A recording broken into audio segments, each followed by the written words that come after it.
अच्छा जी, हम एसक्यूएल पढ़ रहे थे।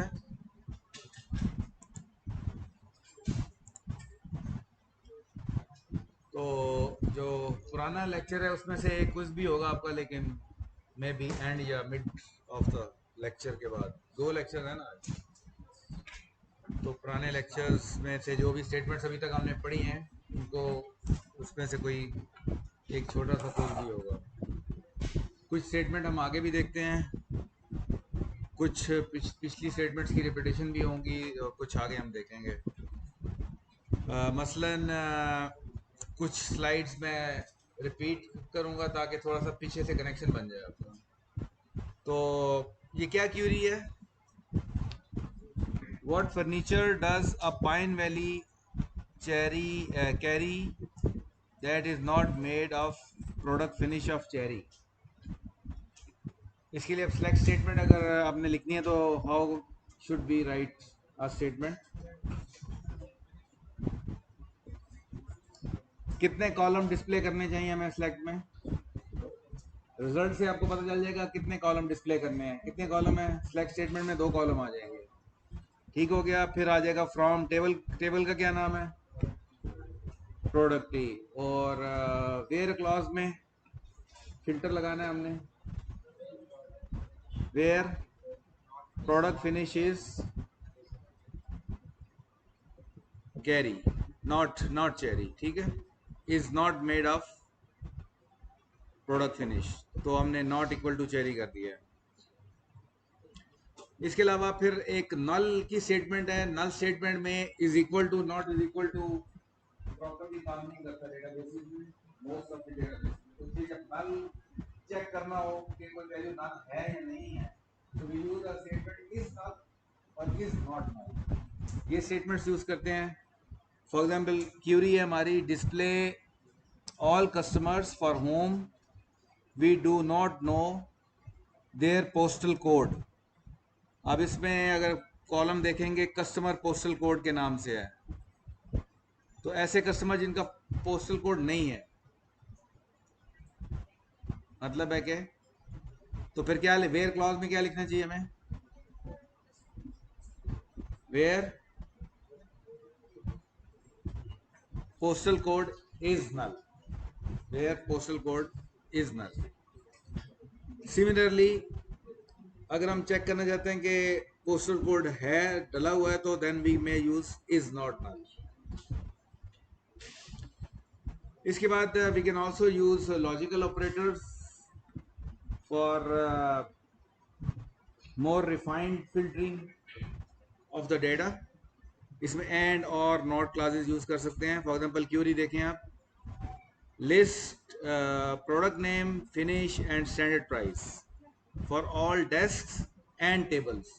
सारे डेस्क और सब टेबल्स के लिए हमें ये प्रोडक्ट लिस्ट डाउन करनी है जिनका नाम, फिनिश और स्टैंडर्ड प्राइस, लेकिन there cost should be more than $300।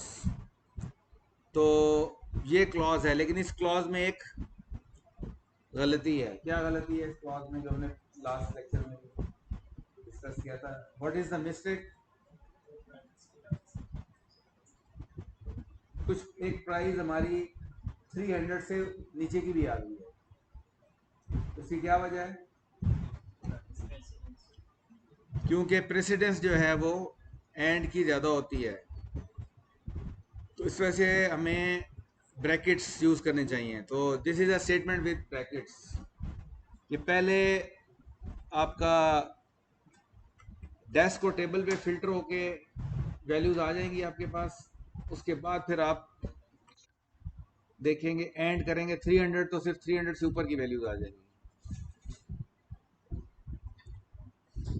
इसके बाद रेंज ऑफ क्वालिफिकेशन, आप कहते हैं जी फ्रॉम दिस टू दिस, तो इसके लिए आप less than equal to keyword भी बना सकते हैं, but there is a specialised keyword available in SQL which is known as between. तो आप यहाँ पे नजर आ रहा है कि अगर हमने प्रोडक्ट 200 और 300 के दरमियान में वाली सारी फिल्टर आउट करनी है, तो we can use a keyword, special keyword between 200 and 300। तो ये इट्स क्वाइट सिंपलर।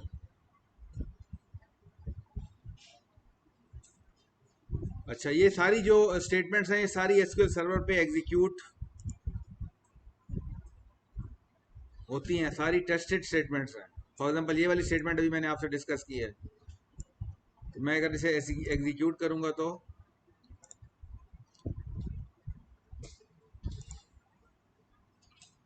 ये यहाँ से मैंने डेटाबेस सेलेक्ट करनी है pvfc, so that this command should SQL should be executed on pvfc। तो ये स्टेटमेंट एग्जीक्यूट हो रही है। कोई ऐसी स्टेटमेंट नहीं है यहाँ पे जो कि टेस्टेड ना हो। अच्छा, दूसरा ये है कि pvfc के दोनों स्क्रिप्ट मैंने यहाँ रख दी हैं। pvfc ये डॉट एसक्यूएल का स्क्रिप्ट है।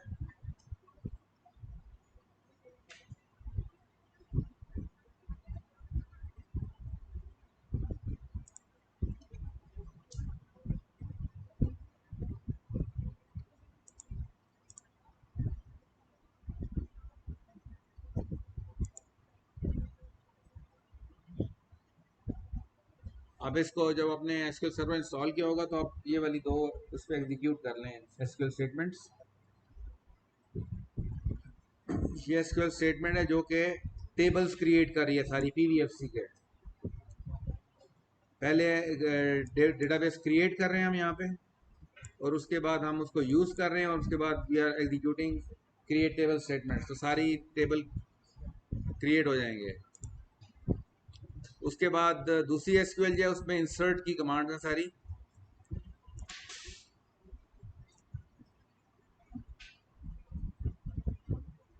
क्या हो रहा है?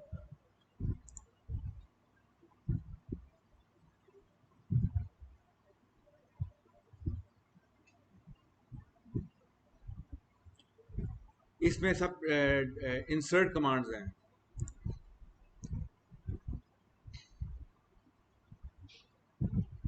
उसके बाद पहले पहले फर्स्ट जिसमें लिखा है फर्स्ट एग्जीक्यूट करें उसको पहले एग्जीक्यूट कर लें, उसमें सारी टेबल क्रिएट करने की कमांड है। सेकेंडली एग्जीक्यूट करेंगे तो उन्हीं टेबल्स पे डेटा इंसर्ट हो जाएगा। Then you can test all these SQL statements, और उसमें वेरिएशंस करके आप देख सकते हैं। ये क्रिएट टेबल की स्टेटमेंट्स हैं,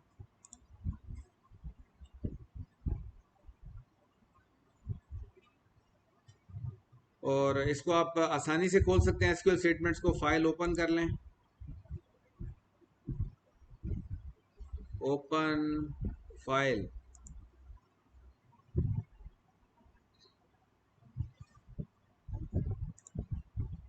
तो फॉर एग्जांपल मैं ये वाली खोलना चाहूँ तो फाइल ओपन, तो पूरी पूरी ये एसक्यूएल स्टेटमेंट खुल जाएगी।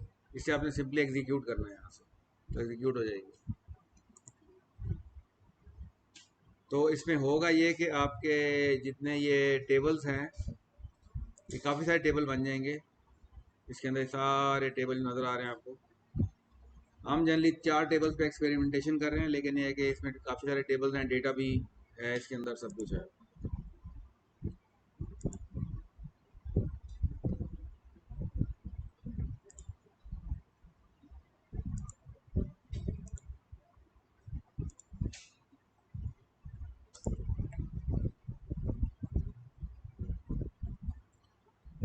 अच्छा जी, इसके बाद एक डिस्टिंक्ट कीवर्ड है।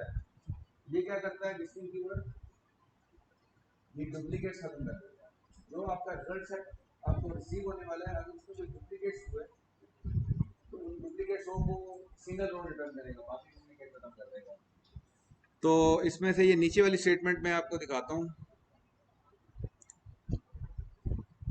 सेलेक्ट डिस्टिंक्ट, 2 कॉलम है इसमें, ऑर्डर आईडी और ऑर्डर क्वांटिटी। तो इसमें देखिए पूरा ग्रुप 101 ऑर्डर आईडी डुप्लीकेट हो रही है, लेकिन पूरी रो जो है वो डिफरेंट है।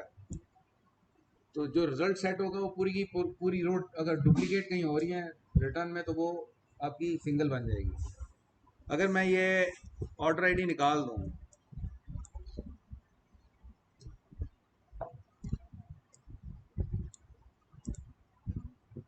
तो ये देखें कोई डुप्लीकेट नहीं है, सिर्फ ऑर्डर आईडी पे कोई डुप्लीकेट नहीं है।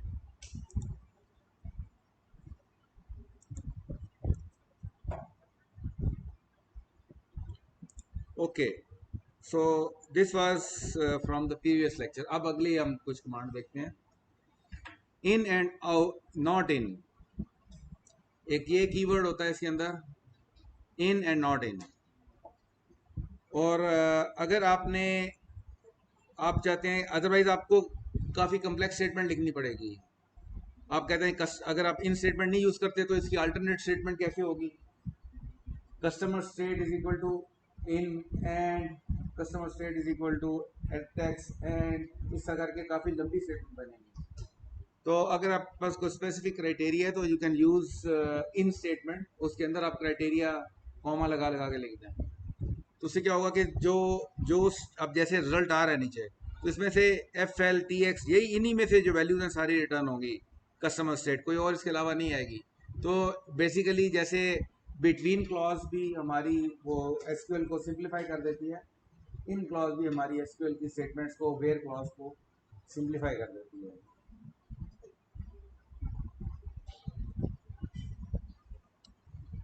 अच्छा जी, इसके बाद ऑर्डर बाई क्लॉज।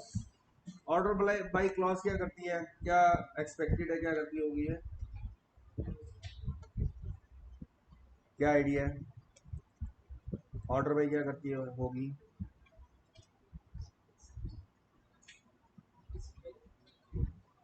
ऑर्डर देती है किसी को, सॉर्टिंग करती है। ऑर्डर बाई क्लॉज सॉर्टिंग करती है। इसमें सिंगल कॉलम बेस्ड सॉर्टिंग भी हो सकती है और मल्टीपल कॉलम बेस्ड सॉर्टिंग भी हो सकती है। ठीक है, तो जैसे यहाँ पे आपको नजर आ रहा है कि सॉर्टिंग किस पे नजर आ रही है, किस पे हुई हुई है? कस्टमर स्टेट पे। पहले सी ए आ रहा है, फिर एफ एल के 3 रोज आ रही हैं, फिर एच आई की आ रही है, फिर टैक्स आ रही है। तो आपको रिजल्ट सेट से पता चल रहा है कि जो सॉर्टिंग हो रही है it is based on customer state.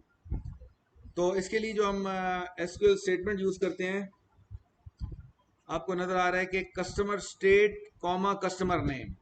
तो इसके 2 लेवल की सॉर्टिंग है। First sorting is on customer state and second order is on customer name.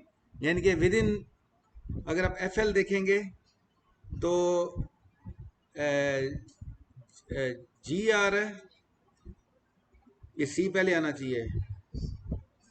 नहीं, with in F L customer state है, कस्टमर नेम है, पहले सी होना चाहिए। इसको फ्रेश तरह एग्जीक्यूट करके देख लेते हैं।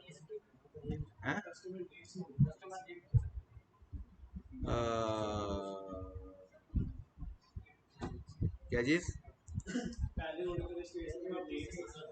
पहले कस्टमर स्टेट पे है ना, तो जब एफ एल है तो एफ एल में पहले सी आना चाहिए था ना, जी आ गया। अच्छा, कस्टमर नेम ये है, ठीक है ठीक है ठीक है, थैंक यू वेरी मच। सी आ रहा है, एम आ रहा है और एस आ रहा है, कस्टमर नेम पे आ रहा है, ठीक है।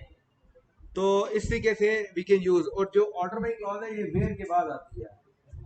वेयर की जब आप हॉरिजॉन्टल फिल्टरिंग कर लेते हैं उसके बाद फिर ऑर्डरिंग करते हैं।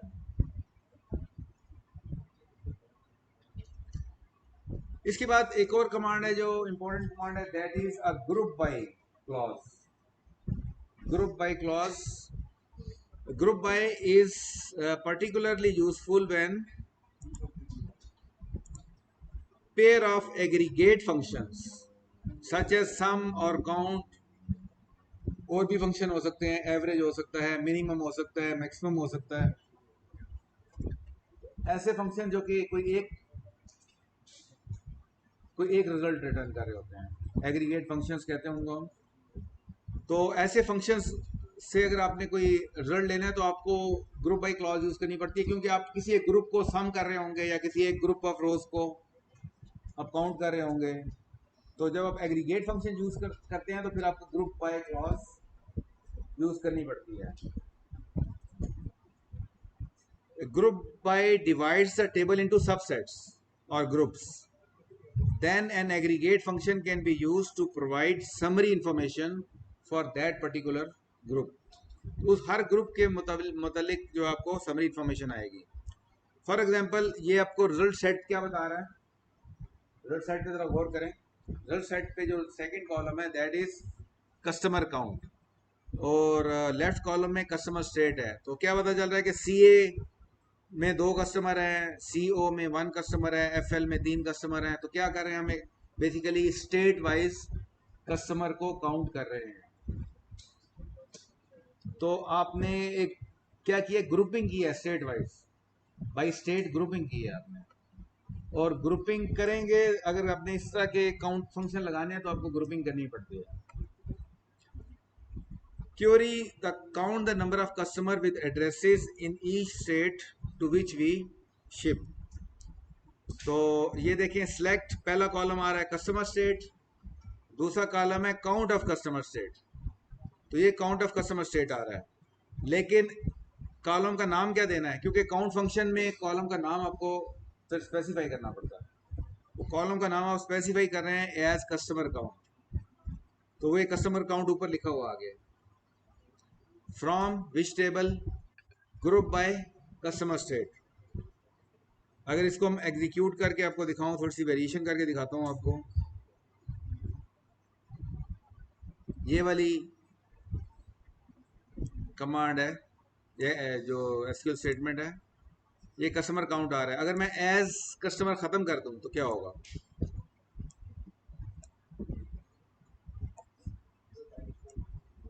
क्या होना चाहिए, क्या गैस है आपका, क्या होना चाहिए?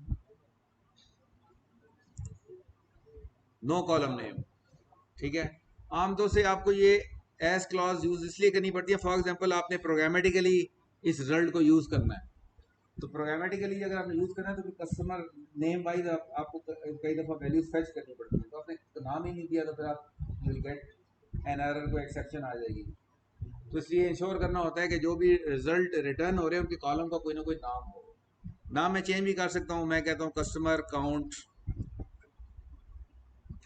नाउ फॉर एग्जांपल लिख देता हूँ मैं, तो यही काम नाम बन जाएगा कॉलम का। ये कॉलम का नेम यही हो गया, ठीक है। तो ये कॉलम नेम स्पेसिफाई करने के लिए स्पेशली एग्रीगेट फंक्शन में हमें कॉलम नेम स्पेसिफाई करने पड़ते हैं।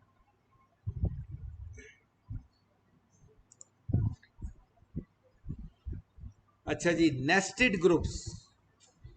जैसे ऑर्डर बाई क्लॉज में हमने देखा कि order by first ordering, second ordering, इस ग्रुपिंग के अंदर भी फर्स्ट ग्रुप सेकंड ग्रुप ऐसा कर सकते हैं। एक बड़ा ग्रुप है, उसके अंदर छोटा ग्रुप, उसके अंदर छोटा ग्रुप।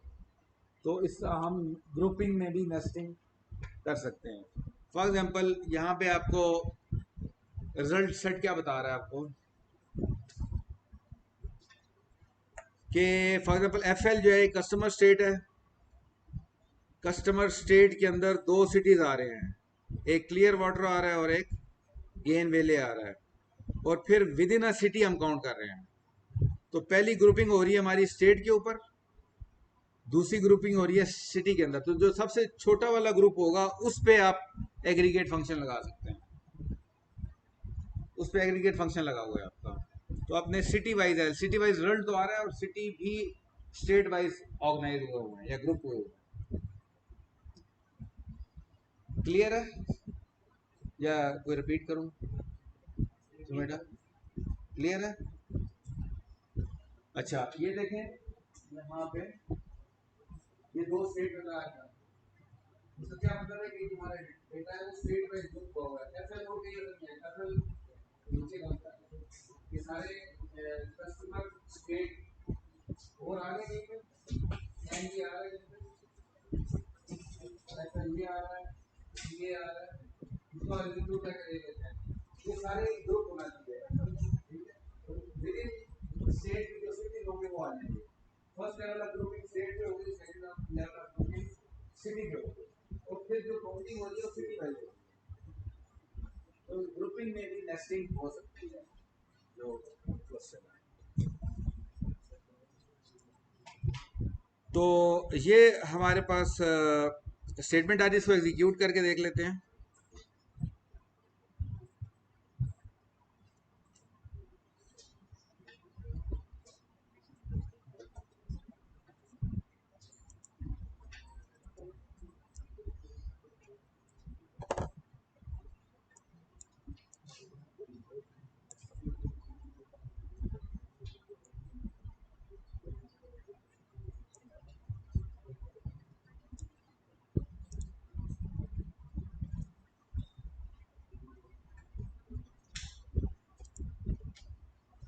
अच्छा, ये एफ एल आ रहा है, लेकिन ये नीचे मेरे ख्याल में इसमें कोई डेटा में कोई इशू होगा, या तो कोई स्पेस आ रही होगी एफ एल के अंदर, जिसकी वजह से वो उसके साथ ग्रुप नहीं कर रहा। इसमें डेटाबेस में कई दफ़ा ये इशू होता है कि आपने फॉर एग्जांपल एक एंट्री की है आपने एफ एल करके, हो सकता है कि यहाँ पर स्पेस हो रही हो, तो इस तरह की कुछ चीज़ आ जाए तो फिर ये कई दफ़ा ग्रुपिंग में मसला रहता है। मोस्ट लाइकली इसका कुछ होगा कि ये एफ एल अलग आ गया, और देख लें इसके अलावा कोई स्टेट जो है वो अलग नहीं हो रही, बाकी सारी ग्रुप इकट्ठे आ रहे हैं। विद इन सी ए देखेंगे तो 2 ग्रुप आ जाएंगे। तो मोस्ट लाइकली इसकी डेटा एंट्री का कोई इशू है, जिसकी वजह से ये उसके साथ ग्रुप नहीं हुआ। असली तौर पे इसको साथ ग्रुप हो जाना चाहिए।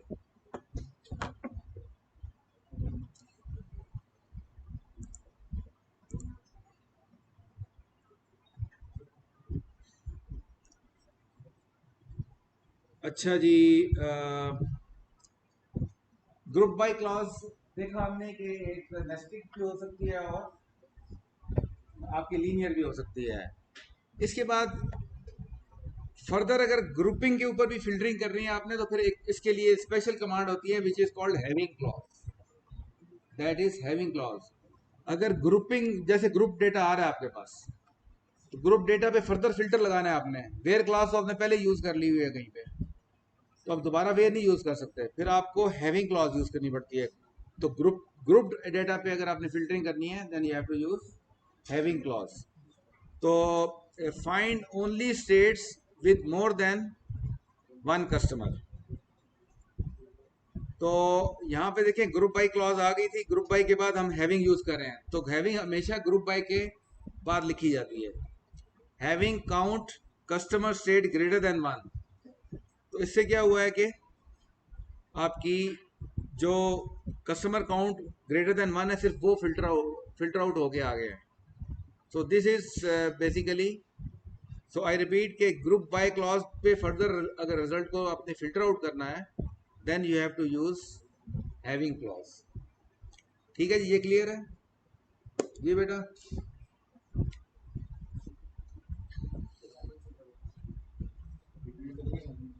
लेट तो नहीं आया?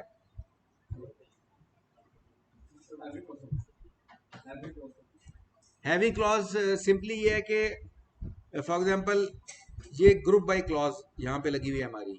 ग्रुप बाय क्लॉज में हमारे पास फॉर एग्जांपल बहुत सारे एक डेटा रिजल्ट आ रहा है। अब इस रिजल्ट पे आप फर्दर अगर फिल्टर लगाना चाहते हैं, आपने already group by clause use कर ली है, ठीक है, और फर्दर आप उसको फिल्टर आउट करना चाह रहे हैं ग्रुप्ड डेटा को, तो फिर हम हैविंग क्लॉज यूज करते हैं। बस यही चीज़ है इसके अंदर। तो यहाँ पे अगर आप देखेंगे तो हम यूज कर रहे हैं having count customer state greater than one. मैं देखता हूँ यहाँ पे, अगर मैंने यहाँ पे डाली हुई है, हाँ ये कमांड डाली हुई है यहाँ पे,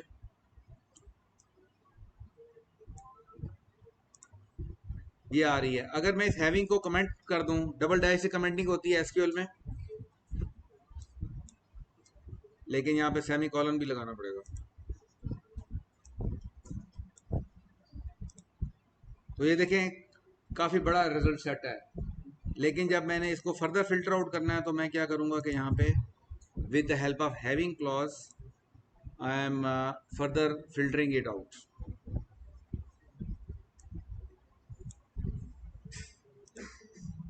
ये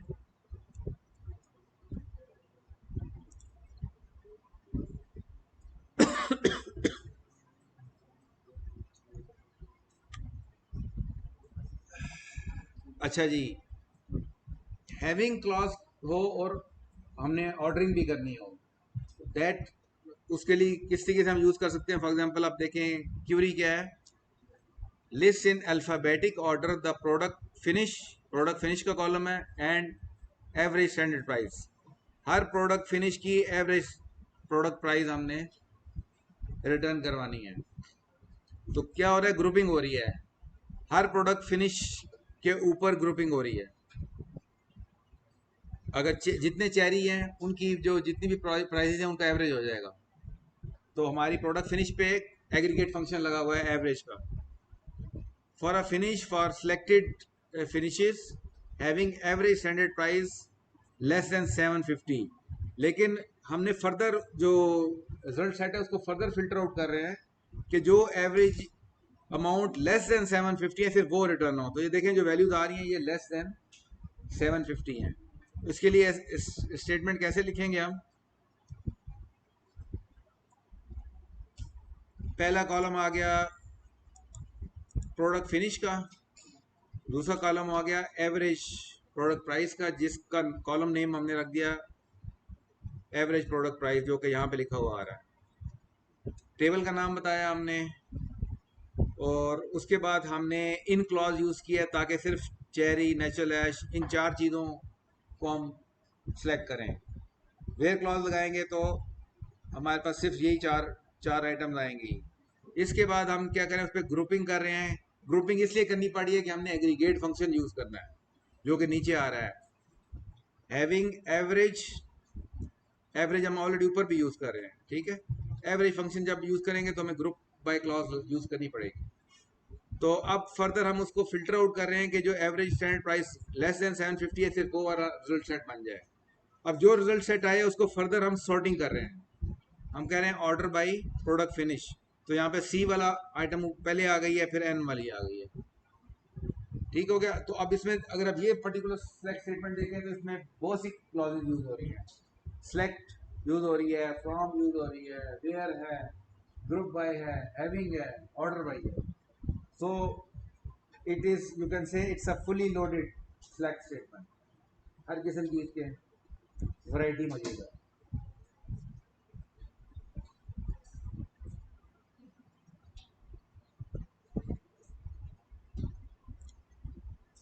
अच्छा, अब थोड़ा सा जो एग्रीगेट फंक्शन है वो हमारे स्केलर भी हो सकते हैं और वेक्टर भी हो सकते हैं। स्केलर एग्रीगेट उसको कहते हैं जो एक वैल्यू रिटर्न करता है, यानी एक कॉलम की एक वैल्यू, जैसे 10 रिटर्न होगा। ठीक है। आमतौर से जब प्रोग्रामिंग हम कर रहे होते हैं तो आपको जब पता होता है कि एग्रीगेट वैल्यू में एक ही वैल्यू रिटर्न आनी है तो आप you can put that programmatically in one variable. लेकिन अगर एक से ज़्यादा कॉलम्स की वैल्यू रिटर्न हो रही है तो आपको फिर किसी कलेक्शन में डालनी पड़ती है वैल्यू, एरे में डालेंगे या लिस्ट के अंदर डालेंगे।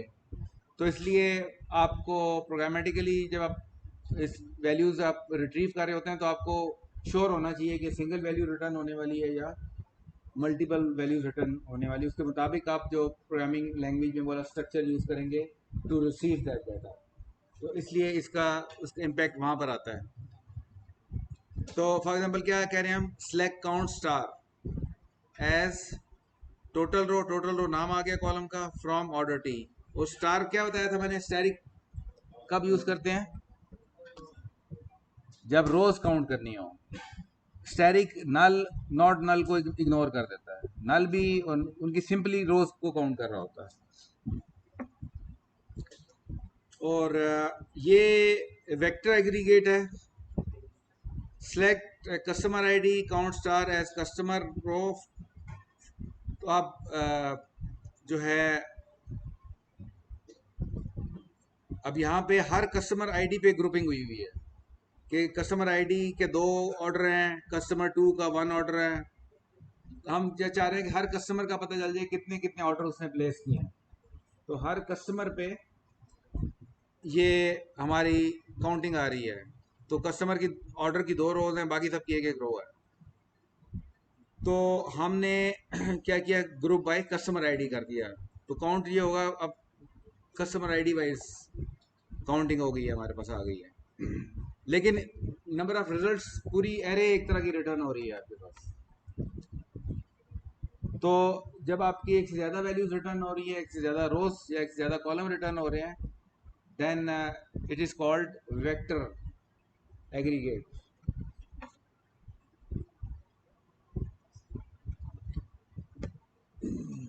अच्छा जी, यहाँ तक हमने जो बुनियादी एसक्यूएल की स्टेटमेंट्स हैं वो देख ली हैं। अब अगली जो चीज़ आ रही है वो है व्यूज़।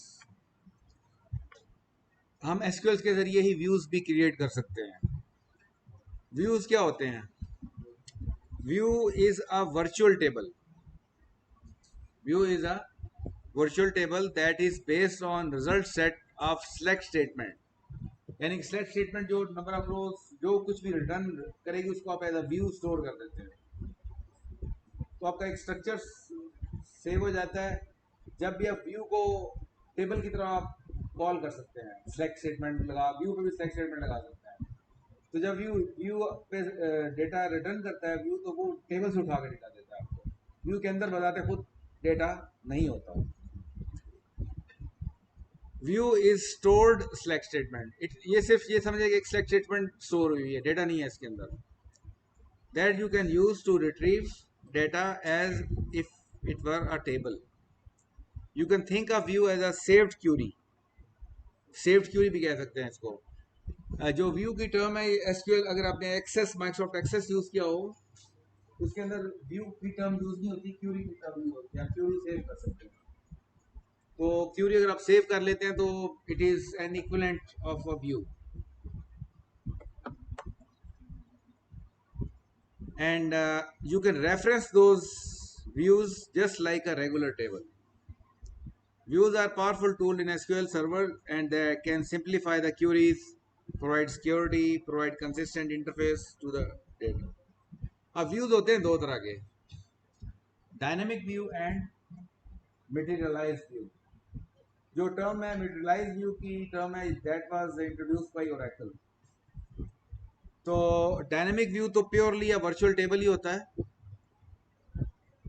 और इसमें जो है इसमें डेटा जो है वो जब भी आप कॉल करेंगे इसको, डेटा एक्चुअल टेबल से उठ के आएगा। लेकिन मटेरियलाइज व्यू में थोड़ा सा डिफरेंट है, वो डेटा को रेप्लिकेट करता है अपने पास, यानी कि एक तरह का एक और टेबल क्रिएट कर देता है आपको। मटेरियलाइज व्यू पर्पस क्या होता है मटेरियलाइज व्यू क्रिएट करने का? अगर आप देख रहे हैं कि परफॉर्मेंस के इश्यूज आ रहे हैं, क्योंकि इसे रन टाइम पे डेटा उठाना होता है, जो डायनेमिक व्यू है, डायनेमिक व्यू ने डेटा रन टाइम पे उठाना होता है। तो कई दफ़ा अगर नंबर ऑफ रोज बहुत ज़्यादा हो तो आपके परफॉर्मेंस के इश्यूज आते हैं, आपको डेटा रिट्रीव करना में डिलेज आते हैं। तो ऐसी सूरत में अगर आपने बार बार एक ही चीज़ को उठाना है, एक ही डेटा को उठाना है, हर दफ़ा आपको डिले आ रहा है, तो फिर आप क्या करते हैं उसका इंस्टेड ऑफ डायनेमिक व्यू और मटेरियलाइज व्यू क्रिएट कर लेते हैं, तो वो डेटा भी रेप्लिकेट हो जाता है व्यू के अंदर। तो it is a sort of table. लेकिन इसको सिर्फ ये पर्पज ये होता है कि अगर परफॉर्मेंस का इश्यूज आ रहा है तो then you create materialize view, otherwise आप डायनेमिक व्यू पे ही रहते हैं। इसमें डेटा एक्चुअली स्टोर होता है, लेकिन है कि डेटा को आपको रिफ्रेश करना पड़ता है periodically, ताकि जो एक्चुअल टेबल है उससे आपका सिंक होता रहे डेटा एक खास फ्रीक्वेंसी के साथ। ठीक है, डिफरेंस क्लियर है डायनेमिक और मटेरियलाइज व्यू में? नहीं, dynamic view, I repeat, dynamic view में डेटा आपका, ये आपका टेबल है, इसके अंदर डेटा पड़ा हुआ है। आपने क्या किया कि आपने एक एसक्यूएल स्टेटमेंट को एज अ व्यू सेव कर दिया। अब इस स्टेटमेंट को जब भी आप कॉल करेंगे ना, तो ये डेटा यहाँ से उठाएगा, इसके अंदर डेटा नहीं होगा। It is only a saved SQL statement, लेकिन इसको एज अ व्यू सेव कर लेते हैं। जब एज अ व्यू सेव कर लेते हैं तो सिंपली उसको, जैसे उसमें सेलेक्ट स्टेटमेंट लगाते हैं, हम व्यू के ऊपर भी सेलेक्ट स्टेटमेंट लगा सकते हैं। तो यूज करने में इट्स लाइक अ टेबल, लेकिन एक्चुअली इसमें डेटा नहीं, डेटा जब भी आप उसको सेलेक्ट स्टेटमेंट लगा के डेटा फेच करेंगे तो यहाँ पे आगे मिलेगा। लेकिन अगर आप लोग बहुत ज़्यादा हो और बार बार आपने व्यू को यूज करना है और आपको फिर डिलेज आएंगे, परफॉर्मेंस के इशू होंगे, तो फिर आप ये क्या करते हैं कि टेम्परेरी टेबल, डायनेमिक टेबल के बजाय आप क्या करते हैं मटेरियलाइज व्यू क्रिएट करते हैं। अब इसमें एक्चुअल डेटा भी कॉपी हो जाता है, इसमें एक्चुअल डेटा भी कॉपी हो जाएगा, समझे एक तरह का टेबल ही बन गया। लेकिन ये है कि इसको आपको फिर कोई फ्रीक्वेंसी रखनी पड़ेगी ताकि उस फ्रीक्वेंसी से ये रिफ्रेश हो जाए, क्योंकि एक्चुअल चेंजेस तो टेबल में हो रही है, मेन तो सोर्स ही है डेटा।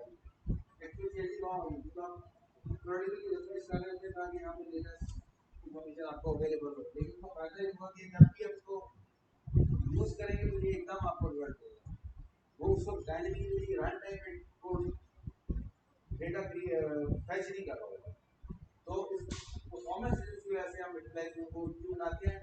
अगर परफॉर्मेंस ना हो तो you stick to dynamic views. ये क्लियर है?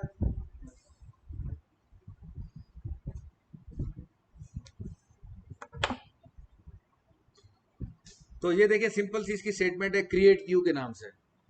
क्रिएट व्यू, व्यू का नाम आगे आगे एज। अब उस व्यू में अब कस्टमर टेबल में बहुत सारे कॉलम पड़े हैं, हमने सिर्फ 2 कॉलम उठाए हैं।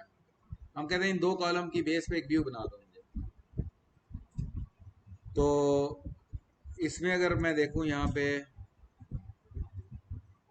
ये लिखा हुआ है क्रिएट व्यू VW कस्टमर।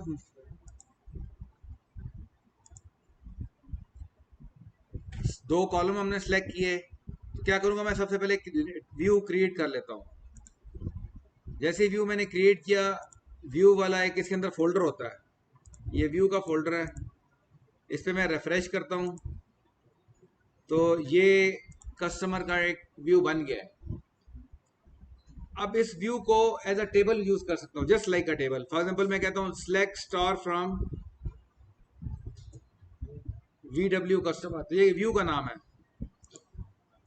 अगर मैं इसको एग्जीक्यूट करता हूं जस्ट लाइक अ टेबल, तो ये मुझे डेटा रिटर्न कर रहा है। लेकिन जब ये डेटा मुझे रिटर्न कर रहा है तो ये टेबल से उठा के दे रहा है मुझे। इसे हुआ क्या कि मेरी ये समझ लेंगे एक तरह की, कई दफा होता है जैसे हमने पीछे काफी कम्प्लेक्स किस्म की सिलेक्ट स्टेटमेंट पढ़ी है जिसमें बहुत सारी क्लॉजेज आ रही है, तो उस कम्प्लेक्स सिलेक्ट स्टेटमेंट की बेस पे हम व्यू क्रिएट कर लेते हैं।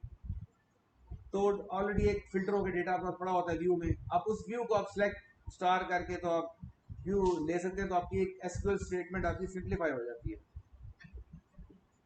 क्योंकि इसको बिल्कुल एज अ टेबल यूज कर सकते हैं। फर्दर इस पे फिल्टर भी लगा सकते हैं हम। आप कहते हैं जी मैंने सिर्फ कोई एक कॉलम उठाना है, मैं एक कॉलम उठाना चाहता हूँ कस्टमर आईडी, तो ये भी हो सकता है। तो you can use it just like a table.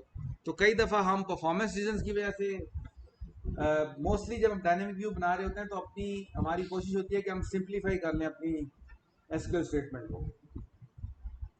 क्योंकि इस व्यू को फॉर एग्जांपल प्रोग्रामेटिकली भी डेटा एक्सेस करना है, तो व्यू अगर सिंप्लीफाइड व्यू है तो आपकी प्रोग्रामिंग में जाके जब आप प्रोग्रामेटिकली इसको एक्सेस कर रहे होंगे तो आपके पास अगर कम्प्लेक्स स्टेटमेंट बनानी है तो वो मुश्किल होगी आपके लिए। लेकिन व्यू बना के उसको एक्सेस करेंगे तो आपके लिए काम आसान हो जाएगा। Any question? ब्रेक हो गया टाइम? 40 मिनट, 40 मिनट हुआ है। 2 बजे, 2 बजे 53 लैपटॉप पे आ रहा है।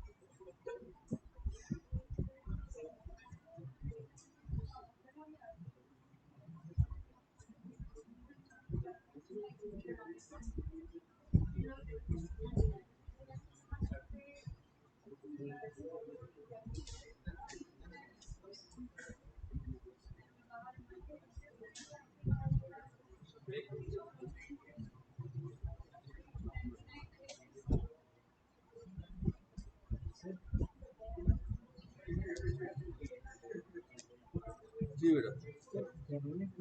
रन टाइम पे जो भी हमें कॉलम मिले भी सेव थी वो हम रन टाइम पे एक्सेस कर लेते हैं। लेकिन इसमें अगर बहुत ज़्यादा चीज़ें अगर हमें एक्सेस करनी होगी तो रन टाइम में परफॉर्मेंस इशू है, स्लो आपको पता है। हाँ नंबर ऑफ रोज ज़्यादा होंगी तो मल्टीप्लाई बना लेंगे। मटेरियलाइज में स्टोरेज अगर आप नहीं आएगा क्योंकि वो तो कॉपी बना रहे हैं उसकी, कॉपी वो उसमें स्टोरेज फैक्टर नहीं आएगा। शायद सारी चीज़ें डुप्लीकेट होगा डेटा।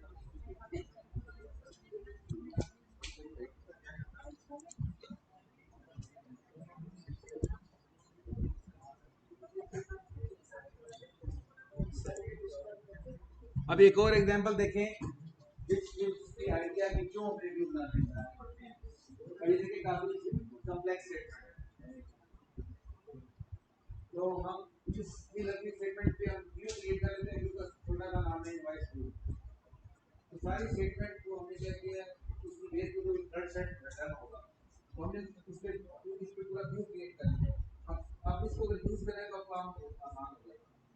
नेक्स्ट क्लास में हम व्यू, तो ये सारी कंप्लेक्सिटी आपकी एक लेवल पीछे चली गई।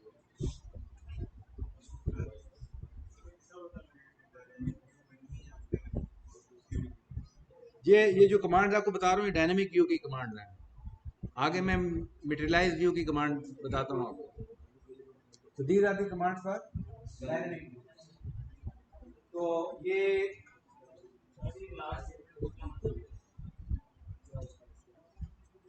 बताता हूँ।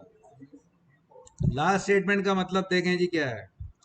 ये व्यू है, ये जो स्टेटमेंट है ये व्यू है इनवाइस वी के नाम से। ये मैं पहले एग्जीक्यूट करता हूँ ताकि व्यू क्रिएट हो जाए मेरा।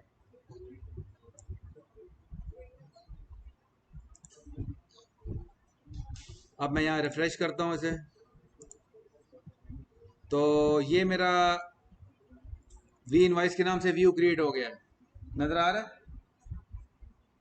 क्यों बेटा नजर आ रहा है? व्यू क्रिएट कर दिया मैंने।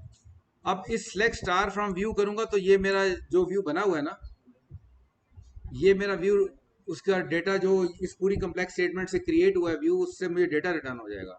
व्यू स्टेटमेंट से डेटा रिटर्न नहीं होता, एक व्यू क्रिएट कर देगा।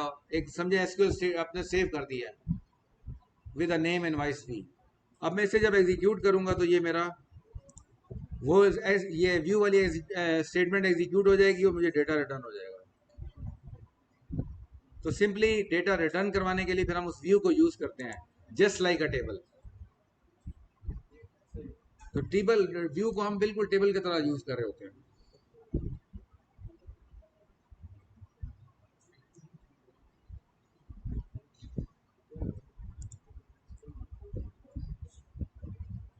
अच्छा, अब ओरेकल में जो टर्म यूज होती है वो मटेरियलाइज व्यू की यूज होती है। तो मटेरियलाइज व्यू में अगर आप देखेंगे तो यहाँ पे क्रिएट और व्यू के दरमियान में एक स्टेटमेंट यूज कर दी है मटेरियलाइज,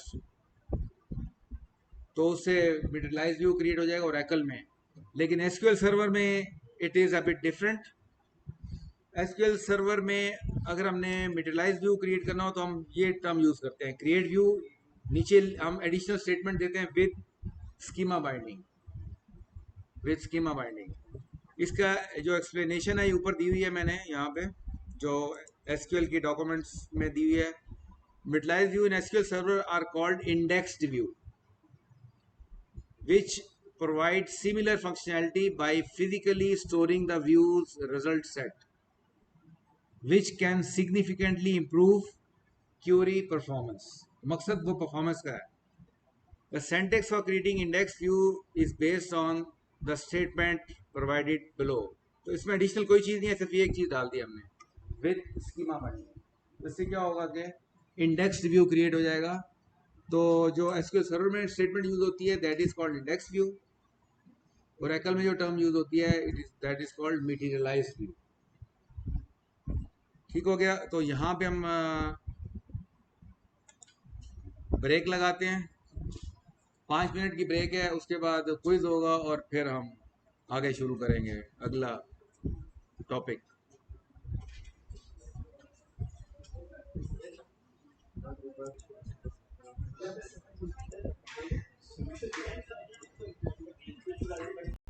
ओके जी, next topic.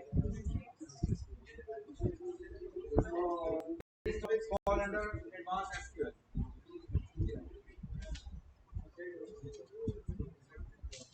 Processing multiple tables. अभी तक हमने जो भी काम किया एक टेबल में किया, इसमें एसक्यूएल स्टेटमेंट बनाई हमने एक टेबल में। अब हम एक टेबल।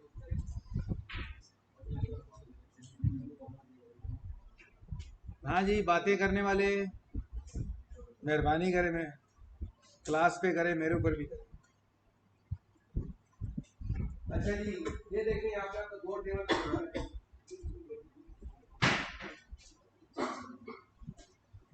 दूर से पता नहीं कहीं नजर आ रहा है कि नहीं आ रहा। आगे आ जाओ, यहाँ आके बैठो, नजर ही नहीं आएगा ना वहां से।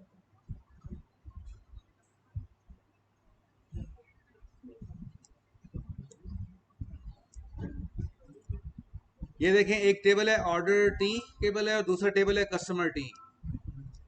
ऑर्डर टी में आपको कस्टमर टी में आपको कस्टमर आईडी नजर आ रही है जो कि प्राइमरी की है, ठीक है। और यही ऑर्डर टी में जो आपको कॉलम नजर आ रहा है दिस इज अ फॉरेन की। अब फॉरेन की में जो वैल्यूज होती हैं those must be matching with any of the value of primary की। तो आपको नजर आ रहा है कि 1 है, 1 के अगेंस्ट दो वैल्यू नजर आ रही हैं आपको कि दो 1 से करस्पॉन्डिंग रोज 2 हैं, बाकी सब से करस्पॉन्डिंग रोज एक एक हैं। ये 2 है, ये 2 है। तो बेसिकली जो प्राइमरी की और फॉरेन की हम क्रिएट करते हैं उसमें रोज आपस में मैच करती हैं बेस्ड ऑन वैल्यूज पे लिंकेज जो क्रिएट होती है मल्टीपल टेबल्स के दरमियान में, that linkage is created on the values of foreign की एंड प्राइमरी की। तो ये जो आपको एरोस नजर आ रहे हैं ये बेसिकली शो कर रहे हैं कि कैसे रोज आपस में लिंक होती हैं। और जब हम मल्टीपल एसक्यूएल लगाते हैं मल्टीपल टेबल की बेस पे, तो ये उसमें क्या होता है कि पहले रोज मैच की जाती हैं और उसके बाद डेटा रिटर्न किया जाता है। तो इसका मतलब है हम ऐसी एसक्यूएल स्टेटमेंट लगा सकते हैं कि इस टेबल से भी कुछ रो उठाएं और इस टेबल में भी कुछ रो उठाएं, लेकिन जब रोज आपस में ज्वाइन होंगी तो that joining will be based on foreign key and primary key values. This is the basic concept. Must be used SQL based on multiple tables.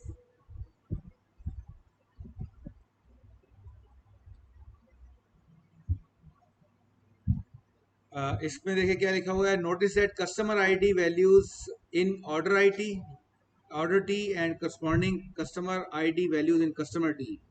In fact, Slack can include references to 2, 3 and more tables. ये भी दो table के example बता रहा हूँ। एक ही वक्त में हम दो से ज़्यादा टेबल्स भी ज्वाइन कर सकते हैं, लेकिन जितने ज़्यादा टेबल्स आप एक वक्त में एक ही क्यूरी में ज्वाइन करेंगे उतना आपकी स्टेटमेंट कॉम्प्लेक्स होती जाएगी।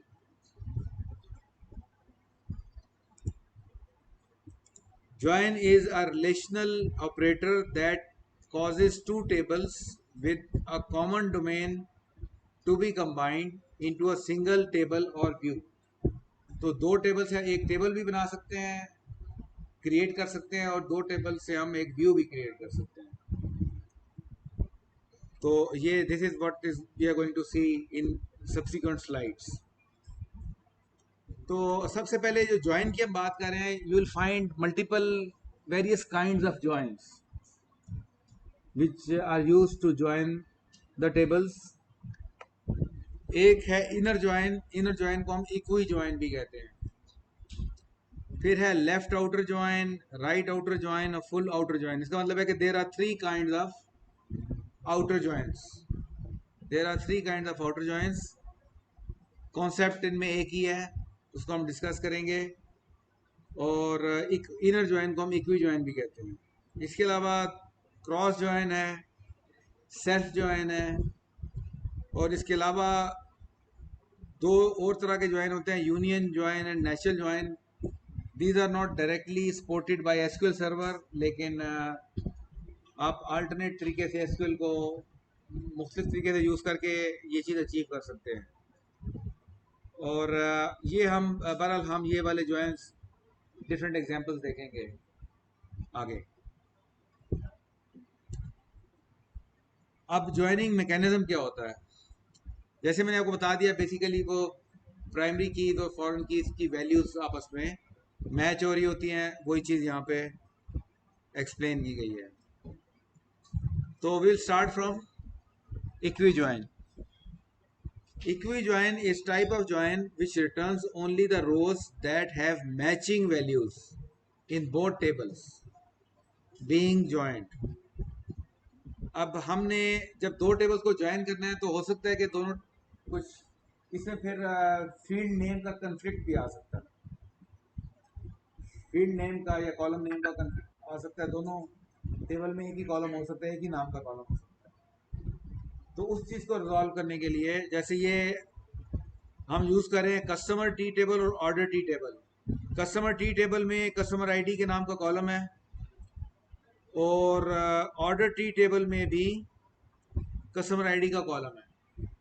दोनों टेबल में कस्टमर आईडी का कॉलम है। तो ऐसी सूरत में फिर हमें उसको पहले प्रीफिक्स देना पड़ता है, टेबल नेम का भी नाम। तो कस्टमर आईडी जब हम लिखेंगे customer T dot customer ID, इसका मतलब है कि we are talking about customer ID of customer T table, और यहाँ पे हम बात कर रहे हैं कि customer ID column of order T table. तो इसका मतलब है ये जो लेफ्ट साइड पे 4 कॉलम रिटर्न हो रहे हैं, पहला column it belongs to customer T table और दूसरा जो कॉलम है it belongs to order T table. और अब अगर आप देखें इक्वी ज्वाइन है तो आपस में वैल्यूज मैच कर गई हैं। ये जो नई रो क्रिएट हो रही है it is being created based on matching rows, row values 5 5 3 3 2 2 11 11, जबकि ये वैल्यूज दो डिफरेंट टेबल में पड़ी हुई हैं। और इसके बाद कस्टमर नेम कौन से टेबल से उठ के आ रहा है, ये कौन से टेबल से उठ के आ रहा है? यहाँ पे हमने नहीं लिखा क्योंकि कंफ्लिक्ट नहीं था, वो खुद ही ढूंढ लेगा एसक्यूएल के जिस टेबल में कस्टमर नेम पड़ा होगा वो वहां से उठा लेगा। तो कस्टमर नेम हमें पता है कस्टमर टेबल में पड़ा हुआ है। इसका ऑर्डर आईडी जो है वो हमें पता है कि ऑर्डर टेबल में पड़ी हुई है। अगर हम देखें तो ये यही टेबल है, order ID, order date, customer name, customer address, customer city. तो हमने कस्टमर नेम उठाया है, कस्टमर आईडी उठाई है, ये कस्टमर आईडी उठाई है और ऑर्डर आईडी उठाई है। ये 4 चीज़ें उठाई हैं। 2 हमने उठाई हैं रोज लेफ्ट टेबल से और 2 रोज उठाई हैं हमने राइट टेबल से। तो ये आपको नजर आ रहा है 2 रोज एक टेबल से हैं, 2 रोज एक टेबल से हैं। अब हमने फ्रॉम में क्या किया, हमने दोनों टेबल्स का नाम लिख दिया। तो फर्स्ट चेंज ये है कि पहले फ्रॉम में हम एक टेबल का नाम लिख रहे थे, क्योंकि अब 2 टेबल यूज कर रहे हैं तो दोनों टेबल का नाम लिख दिया है। उसके बाद वेयर क्लॉज में हमने वो कंडीशन देनी है कि किस कंडीशन पे हमने ज्वाइन करना है रोज को। तो हम कह रहे हैं कि जी वेयर कस्टमर की customer ID is equal to order की कस्टमर आईडी। तो यहाँ पे एक तरह का ज्वाइन करवा रहे हैं हम कि सिर्फ वो रोज उठानी है जिनमें वो मैच कर रही है कस्टमर आईडी वेयर क्लॉज में, और उसके बाद हम उसको सॉर्ट कर रहे हैं with the help of order ID command. तो इस तरह का हमें एक डेटा रिटर्न हो जाएगा।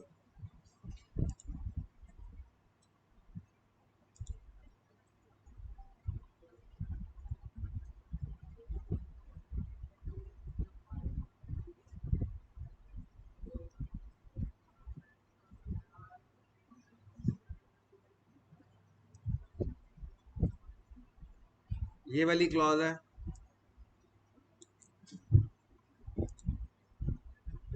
ये इंफॉर्मेशन रिटर्न हो गई है, ये वही इंफॉर्मेशन है ऑर्डर बाई ऑर्डर आईडी। तो ऑर्डर आईडी पे देखें सॉर्टिंग हुई हुई है। अब अगर वेयर क्लॉज ना यूज करें तो क्या होगा?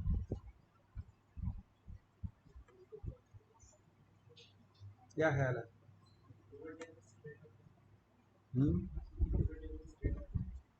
तो अभी भी दोनों टेबल का उठा रहा है। नंबर ऑफ रोज कितनी है?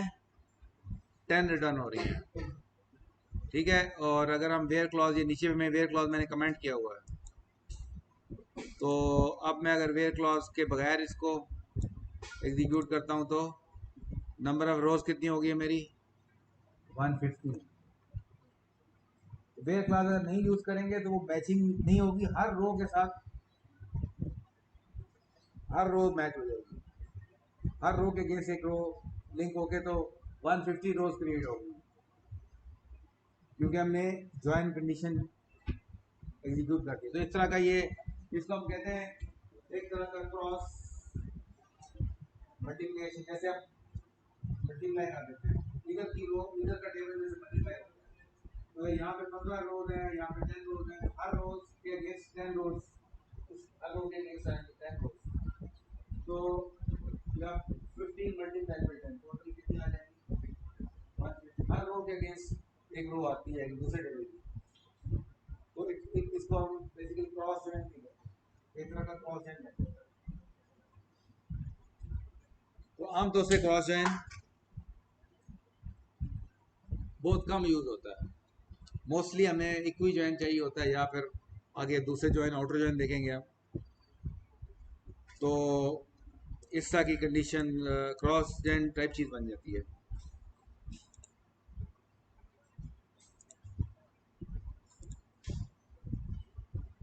तो यहाँ पे ये एक्सप्लेन किया हुआ है कि there is, अगर हम इसको एक्सक्लूड कर देंगे तो क्या होगा, वो एक्सप्लेनेशन यहाँ पे आ रही है कि the number of rows returned is equal to the number of rows in each table multiplied together। 10 orders की रोज हैं और 15 कस्टमर टेबल में रोज हैं, तो टोटल रोज जो रिटर्न होंगी 150 होंगी। And this is called Cartesian join. It is rarely required in real scenarios. Cartesian join may be explicitly created by using the phrase cross join। तो अगर हमने explicitly create करना है इसका भी हो जाता है, इसके लिए specific clause भी available है SQL में, हम उसको क्रॉस ज्वाइन कहते हैं। तो ये देखिए क्रॉस ज्वाइन को कैसे यूज करें हम। फ्रॉम एक कस्टमर का एक टेबल का नाम आ गया, क्रॉस ज्वाइन दूसरे टेबल का नाम आ गया। तो क्रॉस ज्वाइन के एक टेबल लेफ्ट पे लिखना है और एक टेबल अपने राइट पे लिखना है। तो क्रॉस ज्वाइन के लेफ्ट पे भी एक टेबल है कस्टमर, जिसको हम लेफ्ट टेबल भी कहते हैं, और क्रॉस ज्वाइन के राइट पे भी एक टेबल है, इसको हम राइट टेबल भी कहते हैं। तो इसकी बेस पे एक तरह का क्रॉस ज्वाइन बन जाएगा, रिजल्ट वही आएगा 150 रोज रिटर्न होंगी, 150 रोज रिटर्न होंगे, मल्टीप्लाई हो जाएंगी रोज आपस में 10 into 15। So this is an example of a cross join. अब एक और एग्जांपल देखें इनर। अब ये कि हम विदाउट वेयर क्लॉज भी हम इनर ज्वाइन क्रिएट कर सकते हैं। फॉर एग्जांपल यहाँ पे हमने लिखा था इक्वी ज्वाइन, तो इसमें हमने वेयर क्लॉज यूज किया है, लेकिन हम वेयर क्लॉज के बगैर भी ये वाला रिजल्ट अचीव कर सकते हैं। उसके लिए हम यूज करते हैं term inner join. Inner join भी यही करता है कि जो मैचिंग रोज है सिर्फ इनको मैच करके रिजल्ट आउट करता है। तो कीवर्ड इनर ज्वाइन ऑन, इसमें ऑन भी टर्म आ रही है, are use to establish equi join. तो इनर ज्वाइन से भी इक्वी ज्वाइन हम अचीव कर सकते हैं। क्यूरी है for example, what are the customer IDs and names of all the customers along with order ID for all the orders that have been placed.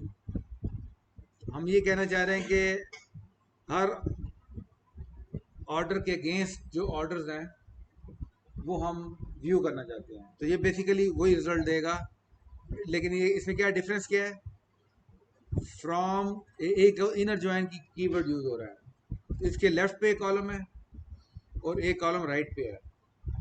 तो क्या होगा कि ऑर्डर कस्टमर आईडी और इन दोनों को ज्वाइन करना है हमने, उसके बाद हम कंडीशन दे रहे हैं। ऑन के बाद हम कंडीशन देते हैं कि किस कंडीशन पे ज्वाइन करना है, कौन से दो कॉलम्स पे ज्वाइन करना है। तो हम कह रहे हैं जी कस्टमर के कस्टमर आईडी और ऑर्डर के कस्टमर आईडी पे ज्वाइन करना है, तो हम ऑन के बाद वही जैसी वेयर क्लॉज की कंडीशन है हम उसको ऑन के साथ यूज कर रहे हैं। कंडीशन दे रहे हैं बट वेयर क्लॉज नहीं यूज कर रहे हैं, हम ऑन क्लॉज यूज कर रहे हैं। तो ये थोड़ा सा उससे ज्यादा वर्बोस है, लेकिन इट इज अ रिकमेंडेड वे। उसकी वजह यह है कि आपके पास अगर फर्दर आपने रिजल्ट को फिल्टर आउट करना है तो वेयर क्लॉज अलग से यूज कर सकते हैं, क्योंकि आपकी वेयर क्लॉज अभी कंज्यूम नहीं हुई। तो इसको फर्दर आपने फिल्टर आउट करना है, अपना जो भी रिजल्ट आ रहा है तो उसका you can have the option to use the where clause. This is the reason इसको रिकमेंड किया जाता है कि आप एक्सप्लिसिटली जो वाला ज्वाइन लगाने उस ज्वाइन का कीवर्ड यूज करें आप। एक तो है कि एसक्यूएल भी इतना ज़्यादा क्लियर हो जाती है कि बेसिकली क्या कर रहे हैं हम दो टेबल्स में। तो हम कह रहे हैं जी कस्टमर टी और ऑर्डर टी के दरम्यान हम एक इनर ज्वाइन लगा रहे हैं ताकि मैचिंग रोज रिटर्न हो। फिर ऑन के बाद वो हम कंडीशन देख लेते हैं कि क्या कंडीशन है कि दोनों कॉलम्स की कस्टमर आईडी पे को मैच करना है हमने, और उससे करस्पॉन्डिंग रिजल्ट हमारे पास निकलना चाहिए। Any question?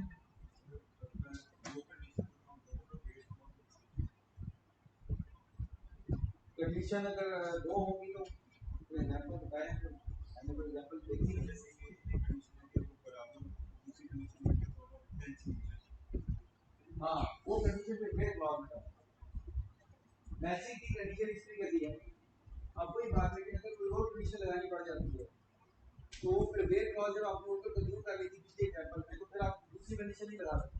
अब अगर अगली कंडीशन अगर फिल्टर में लगानी है तो फिर आप उसके नीचे ब्रेक क्लॉज यूज कर सकते हैं, तो फर्दर उसको दूसरी कंडीशन लगा सकते हैं। तो फायदा इसका ये है कि अगर इस कमांड को यूज करेंगे तो आपका स्पेयर अवेलेबल है वेयर क्लॉज एडिशनल कंडीशन लगाने के लिए। जो भी रिजल्ट उस पर आएगा, जो रिजल्ट आएगा उस पर फर्दर कंडीशन लगेगी।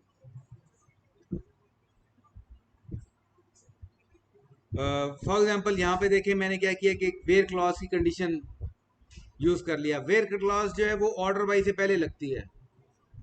ऑर्डर वाइज की कंडीशन से ऑर्डर वाइज से ऑर्डरिंग से पहले आप फिल्टरिंग करते हैं, फिर फिल्टरिंग पे सॉर्टिंग करते हैं, इसलिए वेयर क्लॉज पहले आती है। अगर एकदम फिल्टर हो जाए फिर उस पर ऑर्डरिंग करते हैं। वेयर क्लॉज आ गई यहाँ पे, हमने क्या किया कि ऑन पे हमने ज्वाइन कंडीशन लगा दी है और फर्दर फिल्टर करने के लिए हमने वेयर क्लॉज और फिर उसको सॉर्ट किया आखिरी स्टेटमेंट में था। Any question? अब यहाँ पे क्या फिल्टर वेयर क्लॉज से क्या किया हमने कि हमने 101 ऑर्डर आईडी 101 सिर्फ एक रो रिटर्न करवा रहे हैं। वेयर ऑर्डर आईडी इज 101, बाकी सारी हमने फिल्टर आउट कर दी है और दोनों टेबल ज्वाइन हुए हुए हैं। नंबर ऑफ रोज 4 ही है, 2 कॉलम आ रहे हैं एक टेबल से, 2 कॉलम आ रहे हैं दूसरे टेबल से। जी एनी क्वेश्चन? कोई मकसद नहीं, कोई मकसद नहीं, कोई फायदा नहीं।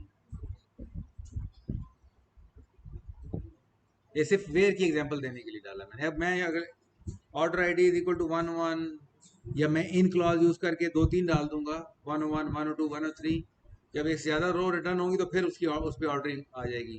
फिलहाल क्योंकि सिंगल रिटर्न हो रहा है तो मैं एग्जैक्ट वही स्टेटमेंट है उसके अंदर मैं सिर्फ वेयर इंसर्ट करके लिखा है और कोई यहाँ पे ऑर्डर बाकी इट्स मीनिंगलेस क्योंकि वही है।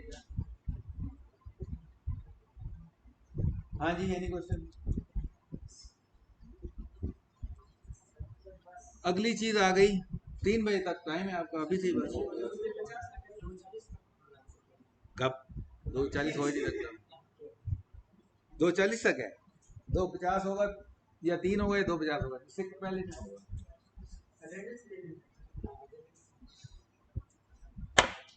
यार। बड़े जालिम लोग हैं।